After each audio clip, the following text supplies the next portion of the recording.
আর কত রক্ত, লক্ষ লক্ষ রক্ত আমরা দিয়েছি মুক্তিযুদ্ধে, আমাদের সর্ব হারিয়েছি। এইবার আবার শত শত আমাদের সন্তান ভাই বোনদের রক্ত, শিশুদের রক্ত আমাদেরকে হুমকি দিচ্ছে, চোখ রাখাচ্ছে। এই স্বৈরাচার বিদেশের মাটিতে গিয়েও আজকে বাংলাদেশের জনগণের প্রতি, মানুষের প্রতি, শিশুদের হত্যায় তাদের হত্যা করেছে, তাদের বিরুদ্ধে উচ্চারণা করছে, মিথ্যা কথা বলছে। সংস্কার ছাড়া নির্বাচন করে যে জাতির কোন লাভ, এই রক্তের সাথে বিশ্বাসঘাতকতা করা। যারা রক্ত দিয়েছে, যারা জীবন দিয়েছে, যারা যাদের চোখ জীবনে আর কোনোদিন তাদের জয়লাভের পরে সেই বাংলাদেশ দেখবে না, তারা জনগণের সাথে থাকতে হবে। আমি সকল রাজনৈতিক দলের নেতা কর্মীদের বলতেছি, জনগণের সাথে থাকতে হবে। আমি আমার জন্য, আমার পরিবারের জন্য বা আমার দলের জন্য পৃথিবীতে আসি নাই। আমার পৃথিবীতে আসা হয়েছে মানুষের জন্য, জনগণের জন্য। নতুন বাংলাদেশ নির্মাণ করতে হবে, জনগণের সাথে থাকতে হবে। আমি সকল রাজনৈতিক দলের নেতা কর্মীদের বলতেছি, জনগণের সাথে থাকতে হবে। আর কত রক্ত, লক্ষ লক্ষ রক্ত আমরা দিয়েছি মুক্তিযুদ্ধে, আমাদের সর্ব হারিয়েছি। এইবার আবার শত শত আমাদের সন্তান ভাই বোনদের রক্ত, শিশুদের রক্ত, শ্রমজীবী, কর্মজীবী, পেশাজীবী মানুষের রক্ত মিলিয়ে আর কত দিব আমাদেরকে হুমকি দিচ্ছে, চোখ রাখাচ্ছে।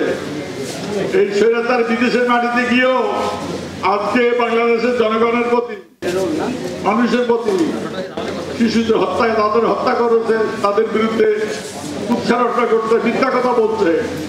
আমাদের স্বাধীনতা সার্বভৌমত্ব যদি রক্ষা করতে হয়, তাহলে জাতিকে ঐক্যবদ্ধ থাকতে হবে। মনে রাখবেন, জাতীয় ঐক্য ছাড়া স্বাধীনতা সার্বভৌমত্ব রক্ষা করা যাবে না। আজকে বুড়া যুদ্ধের কারণে আমি পত্রিকার বুঝতে পারছি, আমি জার্মানিতে থাকা অবস্থায়, আমি বন্দী অবস্থায় ছিলাম, তখন পড়েছিলাম যে জার্মানির মতো একটা দেশ, সেটা সমাজতান্ত্রিক দেশ না। তারা কি কারণে 18 বছরের উপরে ছেলে মেয়েদের বাধ্যতামূলক সামরিক ট্রেনিং দিয়েছে, তাদের দখল করার কেউ ছিল না। আজকে বাংলাদেশে আমি মনে করি আগামী দিনে শাসন ব্যবস্থা বদল, সংবিধান সংস্কার, শাসন ব্যবস্থা সংস্কার, গণপ্রশাসন, জনগণের শাসন কায়েম করার জন্য সংস্কার। এই যাদের লাশ পড়িয়ে দিয়েছে, যাদের বৃদ্ধ লাশের উপর গুলি চালিয়েছে দিয়েছে নির্বাচনের জন্য, আমি শুধু আপনাদের কাছে বলতে চাই, নির্বাচন আমরা অবশ্যই করব, নির্বাচন অবশ্যই লাগবে। তবে সংস্কার ছাড়া নির্বাচন করে যে জাতির কোন লাভ, এই রক্তের সাথে বিশ্বাসঘাতকতা করা। শিশু, কিশোর, যুবক, শ্রমজীবী, কর্মজীবী, পেশাজীবী, পুরুষ, মহিলা, যারা রক্ত দিয়েছে, যারা জীবন দিয়েছে, যারা যাদের চোখ জীবনে আর কোনোদিন তাদের জয়লাভের পরে সেই বাংলাদেশ দেখবে না, তারা আহত শত শত, নিহত শত শত শিশু, পঙ্গু হয়ে গেছে অনেকে। অনেকের পরিবারের এই শিশু সন্তানের পালন করে মা বলছে, আমি ভাত নিয়ে বসে আছি, আমার সন্তান কোথায়?